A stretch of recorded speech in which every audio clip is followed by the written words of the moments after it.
Hello നമസ്കാരം, എൻ്റെ പേര് സുരേഷ് ഷെണായ്. ഞാൻ ഷെണായ്സ് ഗ്രൂപ്പിൻ്റെ പാർട്ട്ണറാണ്. എറണാകുളം മെറൈൻ ഡ്രൈവിൽ പുതിയൊരു പദ്ധതി ഗവൺമെൻറ്റും കോർപ്പറേഷനും ആയിട്ട് കൊണ്ടുവന്ന അതിനെപ്പറ്റി സംസാരിക്കാനാണ് എനിക്ക് ആഗ്രഹം. ഈ മെറൈൻ ഡ്രൈവ് എന്ന് പറയുന്നത് കേരളത്തിൽ എറണാകുളത്ത് മാത്രമേ ഉള്ളൂ. അതിപ്പോൾ ഏത് സംസ്ഥാനം എടുത്താലും മെറൈൻ ഡ്രൈവ് എന്ന് പറയുന്ന ഒരു പ്രസ്റ്റീജിയസ് ടൂറിസ്റ്റ് അട്രാക്ഷനാണ്.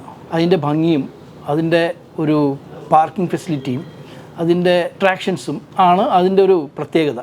അങ്ങനെ ഇരിക്കുമ്പോൾ CSMLൻ്റെ പങ്കാളിത്തത്തിൽ ഒരു നവീകരണ പദ്ധതി ഒരു 2-3 കൊല്ലം മുമ്പ് പൂർത്തിയാക്കിയിട്ടുണ്ടായിരുന്നു. അതിൽ പാർക്കിംഗ്, സൈക്കിൾ ട്രാക്ക്, ഫുട്പാത്ത്, പിന്നെ ഇലക്ട്രിക്കൽ ബ്യൂട്ടിഫിക്കേഷൻ, കേബിൾസ് എല്ലാം അണ്ടർഗ്രൗണ്ട് ആക്കിയിട്ട് ചെയ്തൊരു പദ്ധതി നന്നായിട്ട് ചെയ്തിട്ടുണ്ട്.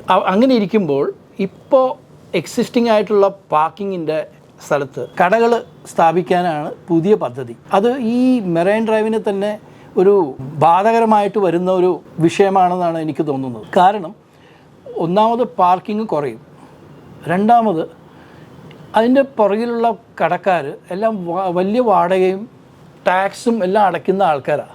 അപ്പോൾ അവരുടെ മുമ്പിൽ ഈ കടകൾ വന്നു കഴിഞ്ഞാൽ അവരുടെ വ്യൂവും അവരുടെ ബിസിനസ്സും തകർന്നു പോകും. അതുകൊണ്ട് ഇങ്ങനത്തെ പദ്ധതികൾ ഒരു ഡിസ്കഷനും ഒരു പ്ലാനിങ്ങും ഇല്ലാണ്ട് ചെയ്യുന്നത് തെറ്റാണ്.